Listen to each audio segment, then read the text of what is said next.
लूका रचित सुसमाचार 4 अध्याय उसका पहला वचन से भी। फिर यीशु पवित्र आत्मा से भरा हुआ यरदन से लौटा और 40 दिन तक आत्मा के सिखाने से जंगल में फिरता रहा और शैतान उसकी परीक्षा करता रहा। हालेलुया, परमेश्वर की तारीफ हो, थैंक यू जीसस। और यहाँ पर हम परमेश्वर के वचन को देखते हैं कि यीशु मसीह आत्मा से भरे हुए। उसके अंदर आत्मा ऑलरेडी था, लेकिन फिर आत्मा से भरने की क्यों आवश्यकता थी? लोग सोचते होंगे वो यीशु था तो इसको पवित्र आत्मा की जरूरत क्यों थी? और सिंपल सी बात है, क्योंकि यीशु देहधारी होकर आया आपके लिए, मेरे लिए, पूरी दुनिया के लिए, पूरे जगत के लिए, ताकि जैसे इंसान चलते जैसे रहते वो इस तरह से चल सके, रह सके और बता सके यदि मैं उस पर फतह पा सकता हूँ शरीर में होकर तो तुम भी फतह पा सकते हो।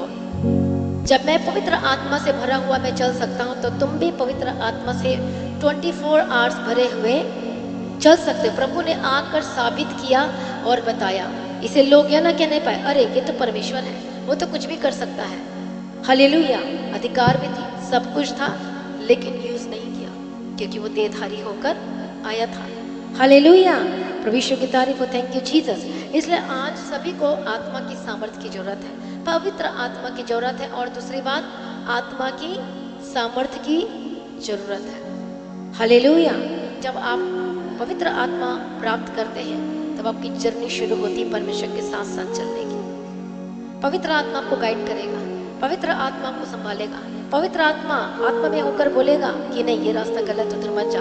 लेकिन कई बार आप सुनते नहीं है, आप इग्नोर कर देते हैं। कितने को समझ में आ रहा है? कई बार सोचते नहीं ये इधर से है, नहीं ये उधर से है। लेकिन जब पवित्र आत्मा क्यों आपकी इग्नोर करते हैं? क्योंकि वो बातें आपको करने के लिए कठिन लगती है, टफ लगती है। पवित्र आत्मा कहता है तो इस चीज को छोड़ दे क्योंकि ये मुझे शोकित कर रहा है। जब इफिसियों की किताब 4 अध्याय 30 वचन में पढ़ते हैं वहां पर क्या लिखा है कि पवित्र आत्मा को शोकित मत करो।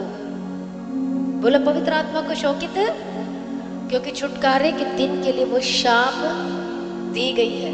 इसे शोकित मत करो कहता है, उसे दुख मत दो कहता है, क्योंकि वही पवित्र आत्मा आपकी अगुवाई करेगा। और वो शाप है, पवित्र आत्मा क्या है आपके लिए?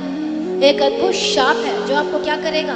बचाएगा भी, और परमेश्वर के राज्य के लिए ही पवित्र आत्मा को पवित्र कर करके आपको तैयार करता है।